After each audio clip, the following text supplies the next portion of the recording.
وہ انگشت شہادت لبوں تک لے گیا، تھوک سے اسے گیلا کیا اور پھر صفحہ پلٹایا تو وکیل نے دیکھا کہ اس کے ہاتھ میں لرزش تھی۔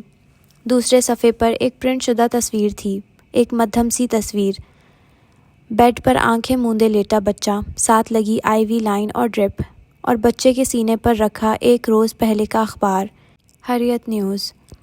اس نے چونک کر نگاہیں اٹھائیں۔ وکیل انہی نظروں سے اسے دیکھ رہا تھا۔ کیا ہمیں یہ پولیس کو دینا چاہیے؟ اس نے ثابت ہوتا کہ تمہارا بیٹا زندہ ہے۔ زیاد نے کچھ نہیں کہا۔ وہ ایک دم اٹھ کھڑا ہوا۔ اس کا چہرہ بے تاثر نہیں تھا۔ وہاں عرصے بعد کوئی تاثر دکھائی دیا تھا۔ اگلے لمحے وہ لمبے لمبے ڈگ بھرتا شیشے کے دروازے کے سامنے جا کھڑا ہوا اور گھنٹی بجائی۔ گارڈ نے دروازہ کھول دیا۔ پیچھے سے وکیل افسوس سے کچھ کہہ رہا تھا لیکن وہ نہیں سن رہا تھا۔ کاٹن کینڈی مین۔ ایک لمحے میں وہ جان گیا تھا کہ یہ ای میل کس کی طرف سے آئی تھی۔ صبح کا سورج ابھی بادلوں کے پیچھے چھپا رنگ برنگی عمارتوں سے بنے بلد کے علاقے کو سرمئی سائے میں کھڑے دیکھ رہا تھا۔ مالا کے اسٹوڈیو اپارٹمنٹ کے لیونگ روم جمع کچن کی بتیاں روشن تھیں۔ وہ نائٹ سوٹ میں ملبوس کھڑی الیکٹرک کیٹل میں پانی ڈال رہی تھی۔ بال چھوٹی پونی میں بندھے تھے اور آنکھیں ابھی تک نیند سے بھری تھیں جب موبائل بجا۔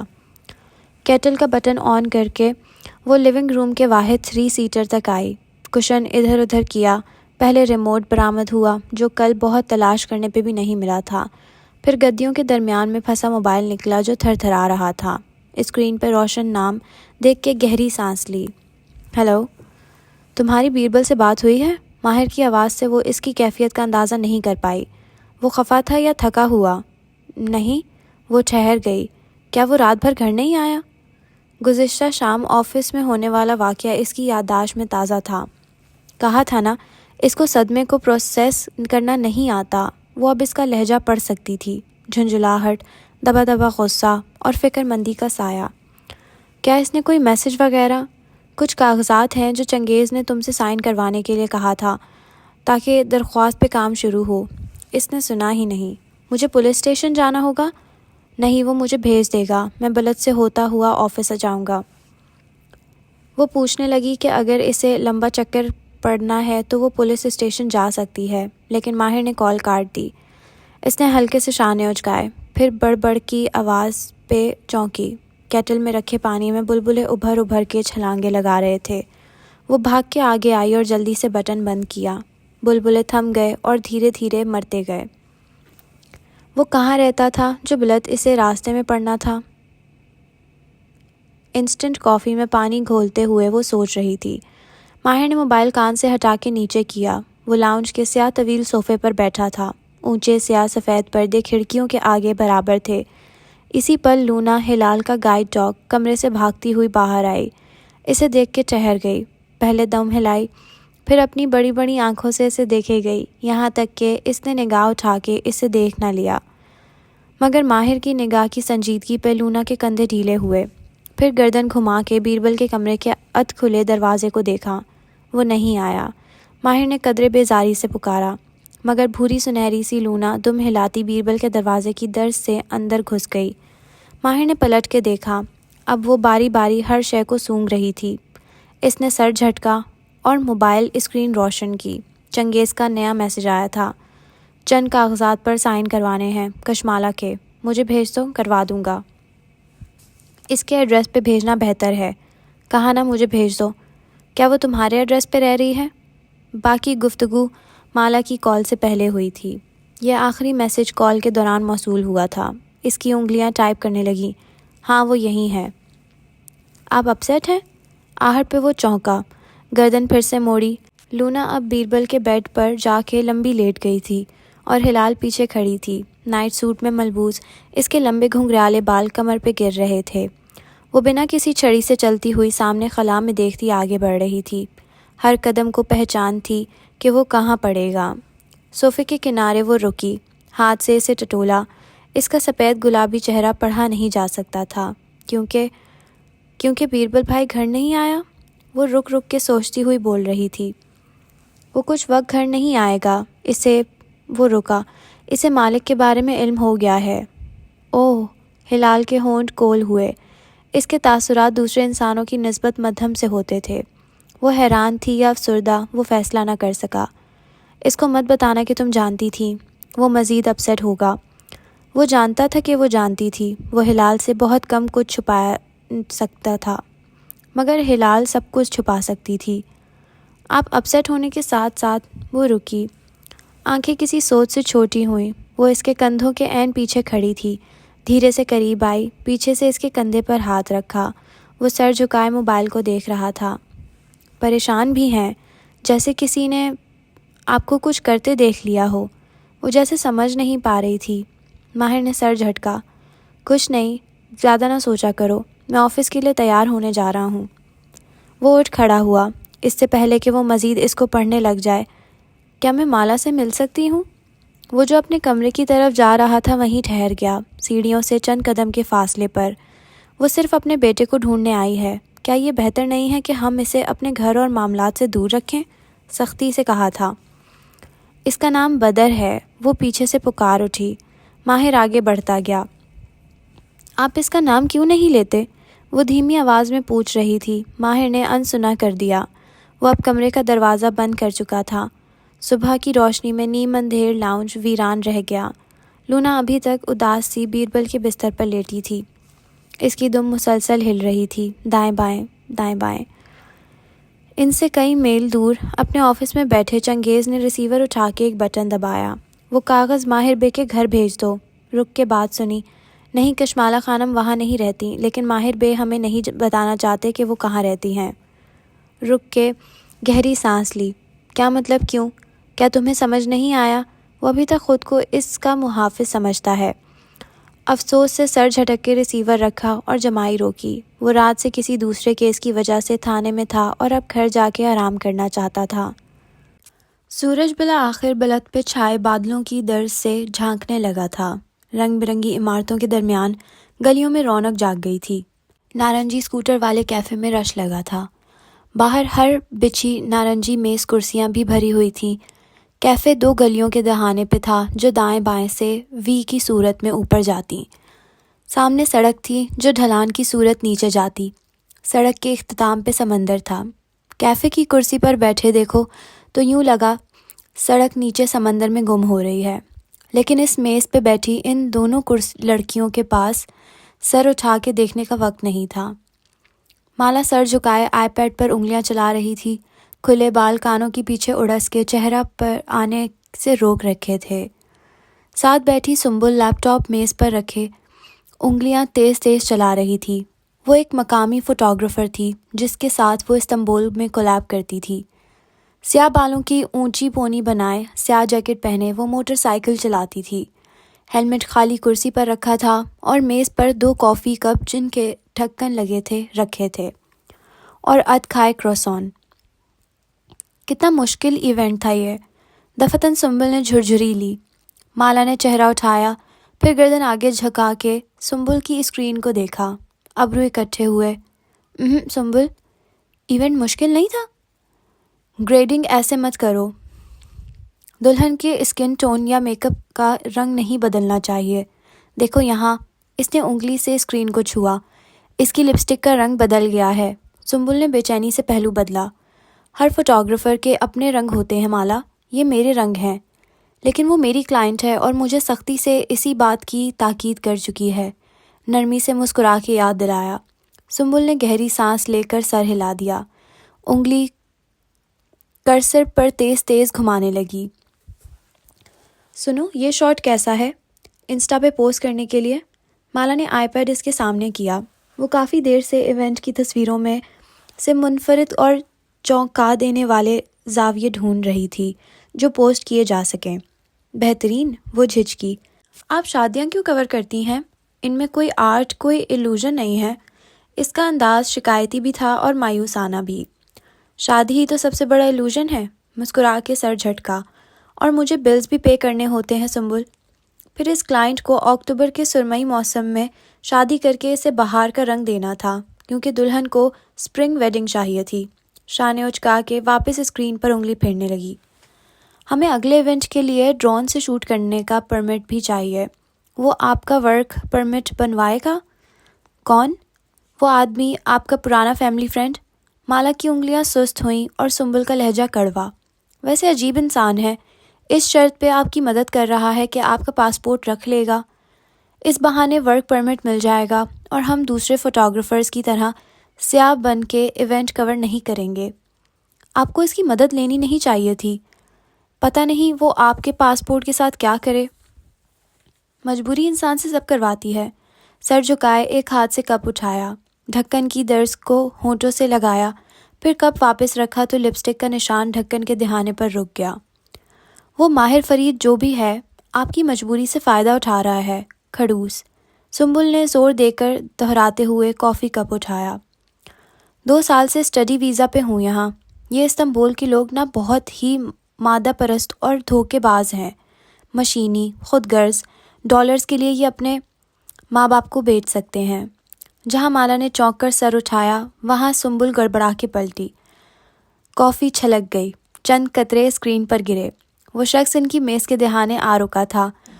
دور سڑک کنارے پارکنگ میں ایک سیاہ چمکتی ہوئی کار کھڑی تھی جو چند منٹ پہلے وہاں نہیں تھی۔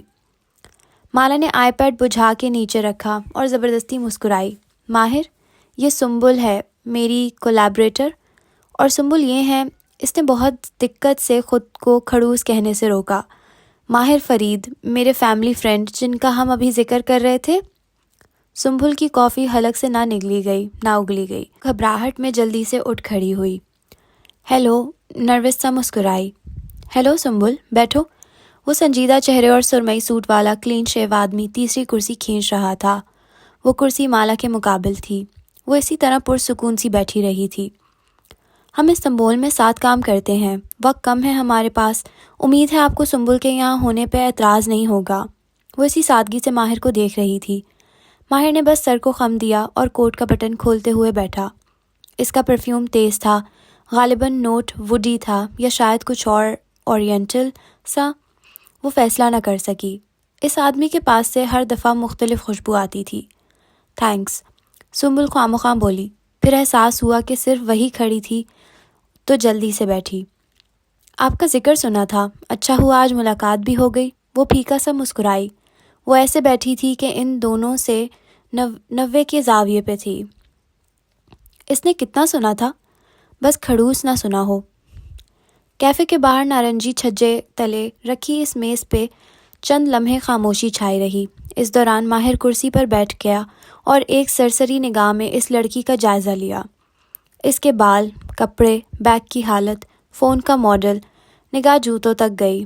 اسٹوڈنٹ، فری لانسر، بنا ورک ویزے کے کام کر رہی تھی، اور مالا نے اسے صرف اسی لیے بلایا تھا تاکہ میں اس کو پھر سے بیربل کے لیے مورد الزام نہ ٹھہرا سکوں۔ Smart. Nice to meet you Sumbul. بظاہر وہ ہلکا سا مسکرایا۔ آپ کچھ لیں گے؟ سنبل ابھی تک نروس تھی۔ ٹانگ پر ٹانگ جمائے بیٹھے شخص کی ایک گہری نظر اور مسکراہٹ سے اسے لگا وہ اس کے اندر باہر دیکھ چکا ہے۔ مبہم سا کہہ کے گردن موڑی۔ وہ وہاں تھا یا نہیں وہ سمجھ نہیں سکی۔ پھر کوٹ کی جیب میں ہاتھ ڈالا، ایک لفافہ نکال کے مالا کے سامنے رکھا، پھر بنا کچھ کہے اٹھ گیا۔ اب وہ کیفے کے اندر جا رہا تھا، یعنی یہ ہاں تھا۔ ماہر فرید گلاس ڈور کھول کے اندر چلا گیا تو وہ فوراً سے اس کی طرف مڑی۔ یہ ہے وہ کھڑوس آدمی؟ آنکھیں پھیلائے دبا دبا سا چلائی۔ مالا نے کہہ کے کاغذ کھولے۔ وہ اسے کوریئر بھی کر سکتا تھا، ایک دستخط ہی تو تھا۔ اس نے چوتھی کرسی پر سنبل کے ہیلمٹ کے ساتھ رکھے بیگ میں ہاتھ ڈالا۔ پین کہاں رکھا تھا؟ کیا یہ سگنل ہے؟ سنبل دلچسپی سے گلاس وال کے پار کھڑے ماہر کو دیکھ رہی تھی جو کاؤنٹر پر جھکا بارستا سے کچھ کہہ رہا تھا۔ نہیں، شادی ہونے والی ہے۔ سنبل کے چہرے پہ مدمزگی پھیلی، پھر دوبارہ سے تجسس جاگا۔ ویسے یہ کون سا والا امیر ہے، اولڈ منی یا سیلف میڈ؟ ایک زمانے میں میرا ڈرائیور ہوتا تھا، خود سوچ لو۔ سنبل نے پہلے مالا کو دیکھا جو کاغذات کو دیکھ رہی تھی، پھر سڑک کے کنارے کھڑی اس سیاہ کار کو، پھر ہنس کے سر جھٹک دیا۔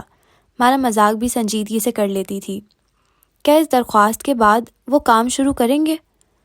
جب تک وہ اپنا کپ لیے واپس آیا وہ قلم ڈھونڈ کے دستخط کر چکی تھی۔ ہاں، ماہر نے کپ کا ڈھکن اتار کے میز پر رکھا۔ جہاں گہرے روسٹ شدہ کافی بینز کی مہک ابھری وہاں چند قطرے میز پوش کو بھگو گئے۔ اب وہ شکردان سے کیوبز نکال کے کافی میں ڈال رہا تھا۔ 1 2 3۔ مالا کی نگاہیں کیوب سے ہوتی ہوئی ہیلمٹ کے ساتھ رکھے بیگ پہ گئیں جس کا منہ کھلا تھا، البتہ ماہر کی نگاہ ابھی وہاں نہیں پڑی تھی۔ اوہ نو! اس نے تیزی سے بیگ اٹھایا اور قدموں کے ساتھ رکھ لیا۔ ماہر نے چونک کر بیگ کو دیکھا، پھر ایک نظر اسے، لیکن وہ اب کاغذات کو دیکھ رہی تھی۔ اس نے وہ کمفرٹ اسٹون نہیں دیکھا ہوگا، یقیناً، اللہ کرے۔ وہ کچھ نہیں بولا، کافی میں شکر مکس کرتا رہا۔ اس نے بیگ کیوں نیچے رکھا؟ وہ کچھ چھپا رہی تھی، مگر کیا؟ کیا بدر مل جائے گا؟ سنبل کھنکاری۔ وہ مسکرا بھی رہی تھی، بس اس نے کھڑوس کا لفظ نہ سنا ہو، باقی خیر تھی۔ دیکھتے ہیں۔ وہ اب ٹانگ پر ٹانگ جمائے کپ کو ہونٹوں سے لگا رہا تھا۔ ایک تناؤ بھری خاموشی اس نارنجی میز پہ چھا گئی، ورنہ آس پاس بہت شور تھا۔ ایک آدمی مالٹے کی ریڑھی دھکیلتا اس طرف آ رہا تھا۔ نارنجی گیندیں مینار کی صورت کھڑی تھیں، پکے رسیلے مالٹے جن کی خوشبو ماہر کی کافی کی مہک میں شامل ہو گئی تھی۔ اب مزید کیا کرنا ہے مجھے؟ مالا غور سے اس کے چہرے کو دیکھ رہی تھی۔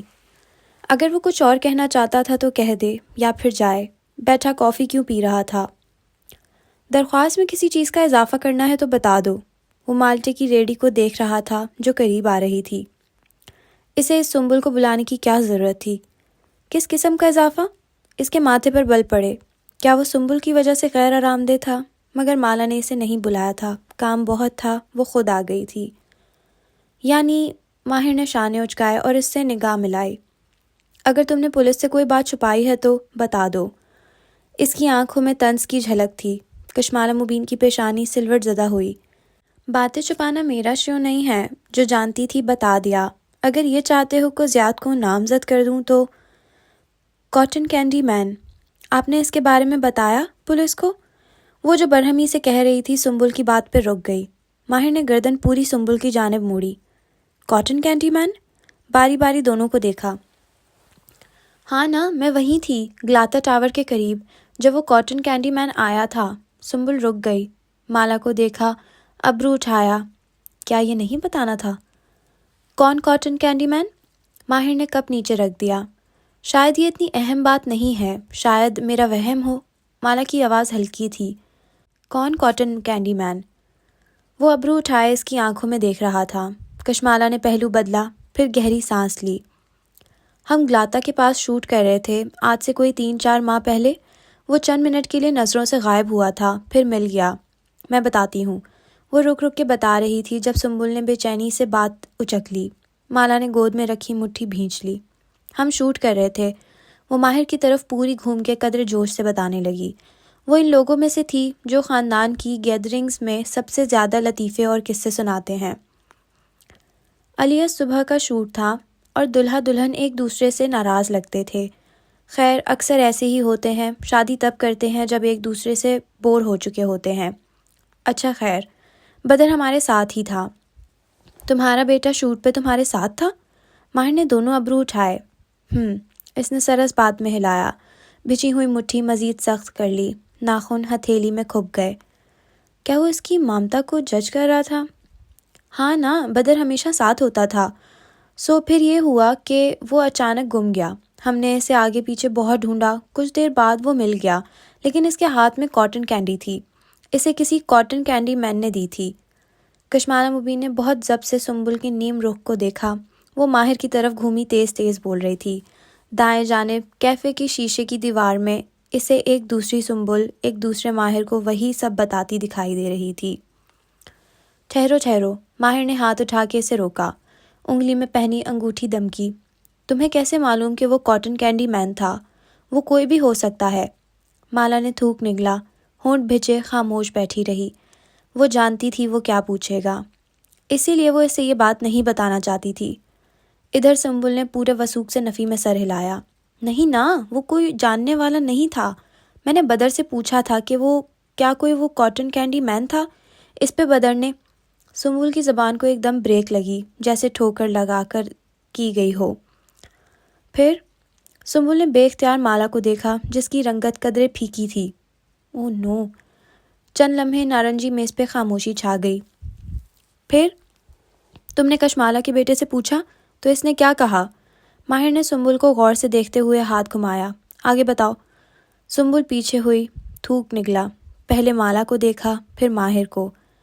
میں نے پوچھا وہ کاٹن کینڈی مین تھا تو اس نے سر ہلایا. صرف سر ہلایا یا کچھ کہا؟ سر ہلانے کا یہی مطلب ہے نا؟ سنبل نے خشک لبوں پر زبان پھیری.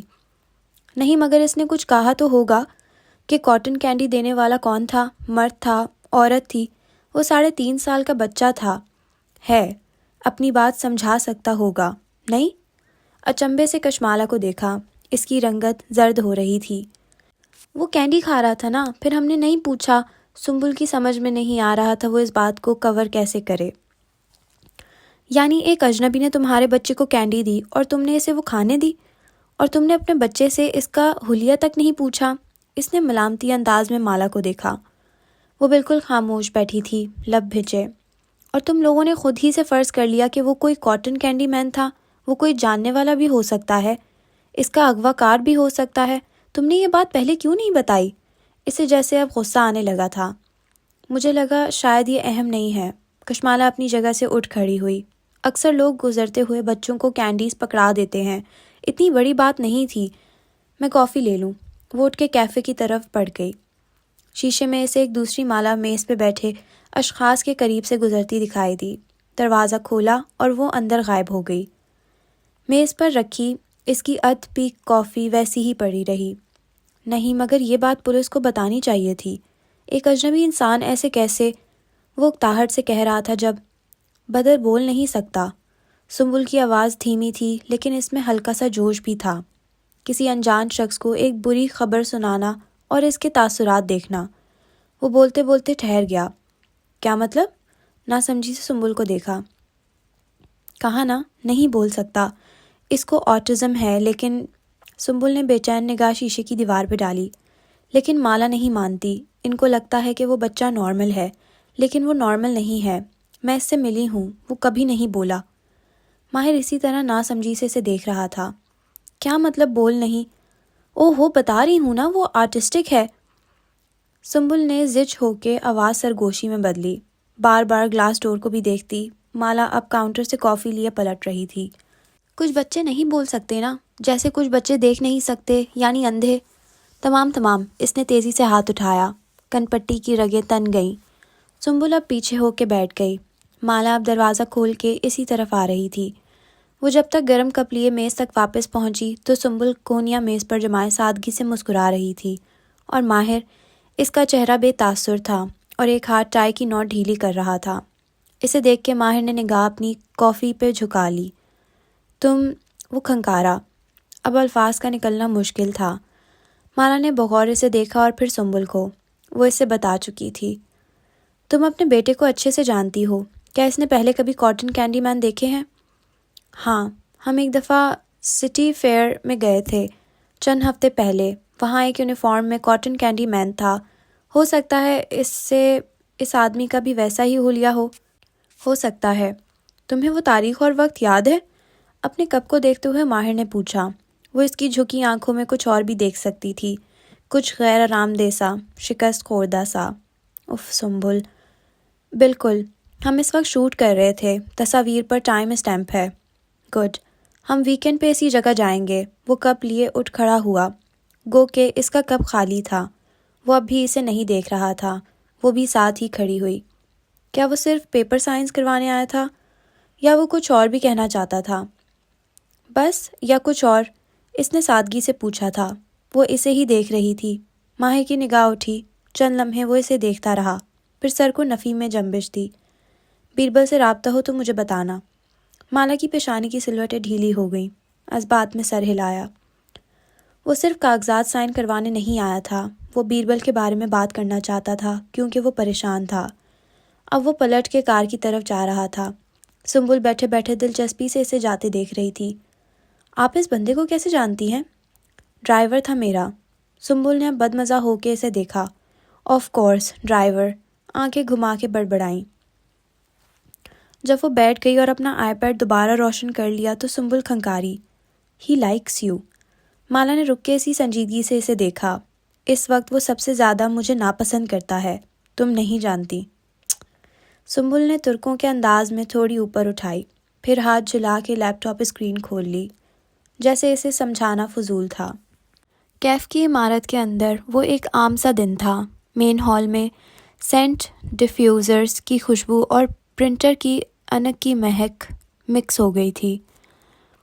شبنم اپنی کرسی پر براجمان کی بورڈ پر کچھ ٹائپ کر رہی تھی جب کنکھیوں سے اسے لفٹ سے کھلتے دروازے دکھائی دیے۔ اگلے ہی لمحے اس کے اعصاب تن گئے، نگاہیں بالکل اسکرین پہ ایسے فوکس کر لیں جیسے ارد گرد کا کوئی ہوش نہ ہو۔ زارینہ فرید اس کی طرف آ رہی تھی۔ شبنم کی انگلیاں مزید تیزی سے چلنے لگیں، حلق خشک ہو گیا۔ آدھا سفید آدھا سیاہ مڈی ڈریس پہنے، سفید لانگ بوٹس کے جھلک، ٹھک ٹھک قریب آتے قدم، بہت سے سر اٹھے، مرحبا سلام گونجا۔ شبنم کو اپنے ہینڈز فری یاد آئے جو اوپری دراز میں رکھے تھے، لیکن اب تک دیر ہو چکی تھی۔ ماہر اندر ہے؟ شبنم نے بھرپور چونک کر چہرہ اٹھایا، پھر چہرے پہ خوشگوار مسکراہٹ طاری کی۔ ارے زارینہ خانم، کیسی ہیں آپ؟ وہ اٹھ کھڑی ہوئی۔ لمبے بلدار بالوں والی زارینہ جو پہلے ہی دراز قد تھی، وہ لانگ بوٹس کی ہیلز میں کے باعث شبنم سے بہت اونچی دکھائی دیتی تھی۔ شبنم کو پوری گردن اٹھانی پڑی تھی۔ گڈ۔ وہ رسماً مسکرائی، ملائم چہرہ لکیر سے پاک، آنکھوں میں ہلکا سا مسکارا، نیچرل میک اپ، رنگت مزید ٹین تھی۔ وہ خود کو خود سانولا کرتی تھی۔ ماہر، آنکھیں گھما کے اسے یاد دلایا۔ شبنم نے تھوک نگلا۔ وہ ابھی آفس نہیں آئے۔ زارا کی آنکھوں کی پتلیاں سکڑیں۔ لیکن اردل تو باہر کھڑا ہے۔ یعنی وہ صبح آفس آئے تھے لیکن پھر چلے گئے، انہیں کہیں جانا تھا۔ اردل کے بغیر؟ خود ڈرائیو کر کے؟ مگر کہاں؟ شبنم نے مسکرا کے کندھے اچکائے۔ مجھے بتاتے تھوڑی ہیں۔ پھر شبنم واپس بیٹھی، اسکرین روشن کی اور چہرے پر سنجیدگی طاری کر لی۔ اس پہر ٹریفک میں وہ خود ڈرائیو کر کے کہاں جائے گا؟ اس نے پوچھا نہیں، صرف سوچا، پھر آگے بڑھ گئی۔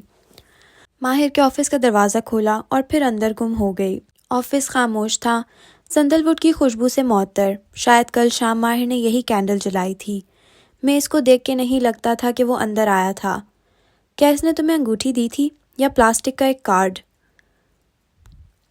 زارا قدم قدم چلتی ماہر کی سیٹ تک آئی، پھر بھرپور استخفاف سے اس پر بیٹھی، کندھے ڈھیلے پڑے، چہرے پر مسکراہٹ در آئی، ہاتھ اونچا کر کے انگوٹھی کو دیکھا۔ اسے عذرا کی باتوں میں نہیں آنا چاہیے۔ ماہر خود اس کے پاس آیا تھا، اس نے خود شادی کی بات کی تھی۔ ماہر کی میز میں 3 دراز تھے، بند، خاموش، جیسے رازوں سے بھرے ہوں۔ ایک زمانے میں اسے وہاں ایک ٹوٹی ہوئی نان خطائی ملی تھی، غیر ضروری کاربنز۔ وہ چند لمحے ان کو دیکھتی رہی، پھر جھکی اور ایک ایک کر کے دراز کھولے۔ چیک بکس، کاغذات، چند پتھر، آخری دراز میں ایک باکس تھا۔ اس نے باکس نہیں کھولا، ہلکا سا مسکرا دی۔ وہ سگار پھر سے پینے لگ گیا تھا، لیکن سمجھتا تھا کہ کسی کو معلوم۔ وہ رک گئی۔ باکس کے نیچے کچھ تھا، نیلا سا۔ 2 انگلیوں سے اس نے وہ شے نکالی۔ وہ ایک پاسپورٹ تھا۔ اس نے صفحے پلٹائے۔ کشمالہ مبین، سبز آنکھوں والی لڑکی۔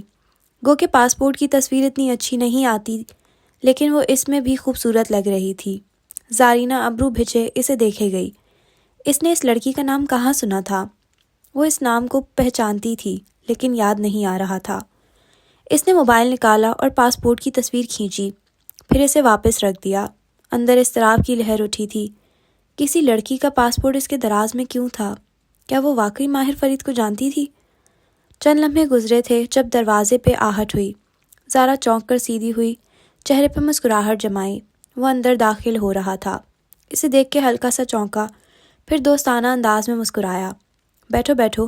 وہ کھڑی ہونے لگی تو اس نے ہاتھ سے بیٹھنے کا اشارہ کیا۔ نہیں، تمہیں کام کرنا ہوگا۔ میں اپنی کچھ چیزیں لینے آفس آئی تھی، سوچا تم سے مل لوں، لیکن… وہ میز کے پیچھے سے نکل کے سامنے آ گئی۔ تم تھے نہیں۔ وہ مسکرا کے غور سے ماہر کے چہرے کے تاثرات دیکھ رہی تھی۔ تم کال کر دیتی، میں ایک کام سے نکل گیا تھا۔ وہ کوٹ اتارتے ہوئے اسٹینڈ کی طرف جا رہا تھا۔ خیریت؟ تم ایسے بنا ڈرائیور کے چلے گئے؟ وہ اس کی پشت کو دیکھ رہی تھی۔ ڈرائیور کو خود ہی نہیں لے کر گیا، یہ لوگ اتنے اعتبار والے نہیں ہیں۔ کوٹ لٹکا کے وہ کرسی تک آیا، اسے کھینچ کے بیٹھا، ساتھ ہی کف کے بٹن کھولنے لگا۔ اس کا چہرہ مطمئن تھا، شفاف۔ کسی خاص جگہ گئے تھے؟ زارا اس سے نگاہ ہٹائے بغیر سامنے کرسی پر بیٹھی، ٹانگ پر ٹانگ جمائی، ہاتھوں کا ہلکا گھٹنوں کے گرد بنایا۔ ماہر نے کرسی سنبھالتے ہوئے اسے دیکھا۔ کشمالہ سے پیپر سائن کروانے گیا تھا۔ توقف کیا۔ تمہیں یاد ہے کشمالہ؟ نہیں، کون؟ مالک نے نہیں بتایا، کل بیربل کی بیکری پہ وہ ملا تھا اس سے۔ ماہر کے چہرے پر ہلکا سا تعجب ابھرا۔ اس کا انداز عام سا تھا۔ بابا مجھے ملتے ہی کہاں ہے؟ اس کی آواز میں شکوہ ابھرا، پھر سر جھٹکا۔ کون ہے یہ؟ زیاد کی بیوی، جس نے مجھے اس قتل کیس میں پھنسایا تھا۔ وہ اب میز پر رکھے چند کاغذات الٹ پلٹ کر رہا تھا، جیسے کچھ تلاش کر رہا ہو۔ اوہ! ایک دم سے اسے یاد آیا، زیاد سلطان جس کے بارے میں ماہر نے اسے کئی برس پہلے تحقیق کرنے کے لیے کہا تھا، جس انسان کے بارے میں کھوجنا ہوتا وہ زارا کو کہتا تھا۔ زارا اپنی نیٹ ورکنگ استعمال کر کے کسی کو بھی ڈھونڈ سکتی تھی۔ کشمالہ کا بیٹا کھو گیا ہے، 3-4 سال کا بچہ۔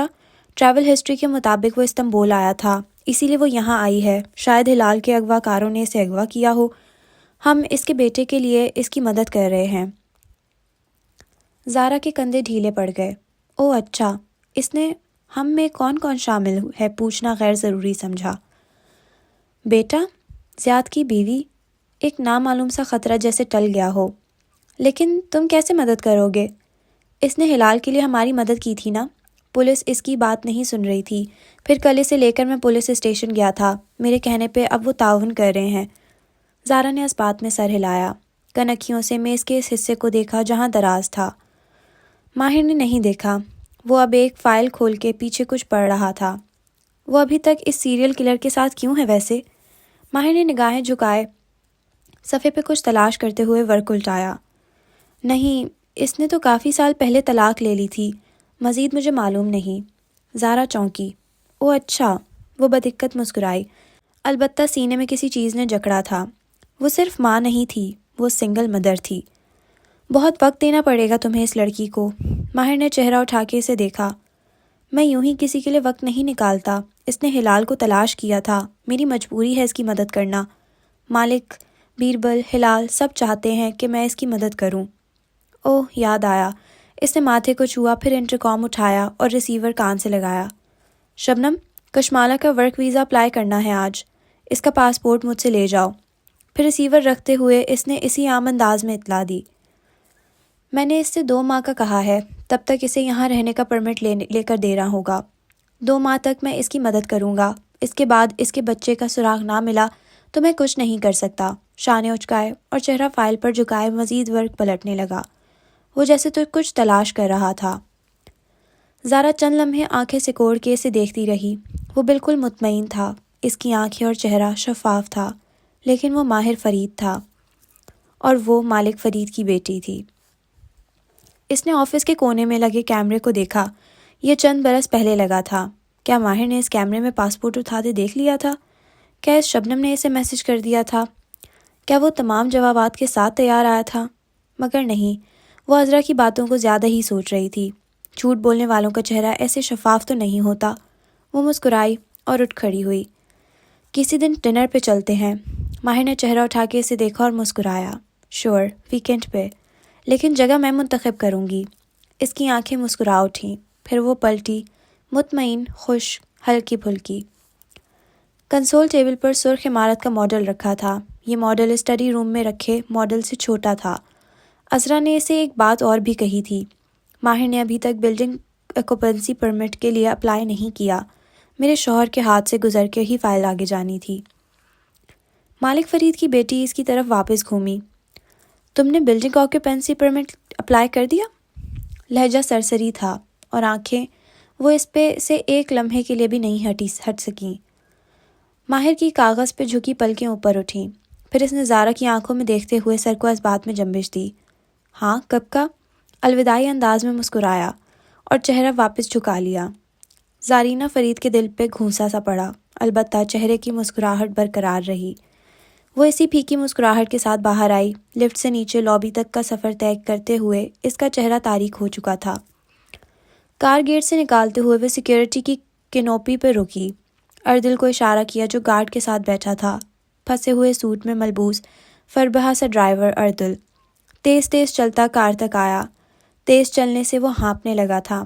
کھڑکی پر جھکا اور خوش اخلاقی سے اسلام کیا۔ زارا نے سر کو خم دیا۔ علیکم السلام۔ وہ اس شہر کے باسیوں کی طرح جوابی سلام کو واؤ نہیں بولتی تھی، بس ایک تیز نگاہ اردل پہ ڈالی۔ یہ کشمالہ مبین کہاں رہتی ہے؟ تم گئے ہوگے نا ماہر بے کے ساتھ اس کی طرف؟ اردل نے جھٹ سر ہلا دیا۔ ماہر بے کے ساتھ نہیں، شبنم خانم کے ساتھ گیا تھا، چند دن پہلے ان کو آفس لانا تھا۔ ایڈریس اردل؟ ایڈریس نہیں معلوم، مگر بلت میں جو مشہور سا کیفے ہے نارنجی اسکوٹر والا، وہاں۔ لکھ کے بتاؤ۔ زارا نے انگوٹھے اور انگلی سے قلم بنا کے ہوا پہ لکھا۔ یا ٹیکسٹ کرو، مجھے کیا معلوم بلت میں کیا ہے۔ وہ استنبول کے شہریوں کی طرح بلت اور سلطان احمد جیسی جگہوں پہ جانا اپنی شان کے خلاف سمجھتی تھی۔ یہ سیاحوں کے لیے تھی۔ اس کا حلقہ احباب نشان تشی، ایتلیر اور بیبک جیسے علاقوں کے ریسٹورانوں میں ملنے کو ترجیح دیتا تھا۔ جی میں بھیجتا ہوں۔ اردل پھنسے ہوئے کوٹ کی جیب سے موبائل نکالتے ہوئے پیچھے ہوا۔ وہ کار زن سے آگے بڑھا گئی۔ اسے میسج کرنے سے پہلے اردل نے ایک ٹیکسٹ ماہر کو بھیجا تھا۔ زارا خانم کشمالہ مبین کا ایڈریس مانگ رہی تھی۔ بلت کیفے کا ایڈریس دے دوں؟ مجھے وہی معلوم ہے۔ اگلے ہی منٹ اسے ماہر کو آڈیو میسج موصول ہوا تھا۔ زارا خانم میری ہونے والی بیوی ہیں، وہ جو پوچھے انہیں بتانا تمہارا فرض ہے، مجھے رپورٹ کرنے کی ضرورت نہیں ہے۔ تیز لہجہ، جیسے وہ غصے میں ہو۔ اردل نے جلدی سے زارا کو پیغام بھیج دیا۔ اسے شاہ سے زیادہ شاہ کا وفادار بننے کی ضرورت نہیں تھی۔ ماہر فرید اب کسی فائل سے کچھ تلاش نہیں کر رہا تھا۔ وہ ٹیک لگائے بیٹھا، ماتھے پر سلوٹے لیے بند دروازے کو گھور رہا تھا۔ پھر نگاہ اٹھا کے اوپر لگے کیمرے کو دیکھا۔ اس نے فوٹیج نہیں دیکھی تھی، لیکن زارا کو اپنی کرسی پر بیٹھے دیکھ کے وہ جان گیا تھا کہ وہ اس کا پاسپورٹ دیکھ چکی ہوگی۔ وہ اسے لاکر میں بھی رکھ سکتا تھا، یہاں رکھنے کی کیا ضرورت تھی؟ اس نے جھنجھلاہٹ سے لیپ ٹاپ اسکرین فولڈ کی۔ اس کا سارا موڈ آف ہو چکا تھا۔ وہ جانتا تھا یہی ہوگا، وہ اس کی زندگی میں آئے گی اور سب کچھ پیچیدہ ہو جائے گا۔ اوپر سے سنبل کی آواز اس کے دماغ میں بج رہی تھی۔ وہ بولتا نہیں ہے، جیسے کچھ بچے دیکھ نہیں سکتے ویسے ہی۔ شبنم، اکتاہٹ سے ریسیور اٹھایا۔ میری ٹیبل پہ گرد کیوں ہے؟ کلینرز آج آئے تھے یا نہیں؟ ہم انہیں کس چیز کی تنخواہ؟ باہر بیٹھی شبنم تحمل سے سنے گئی۔ یہ طے تھا کہ سی ای او کا غصہ آج آفس اسٹاف کو بھگتنا تھا۔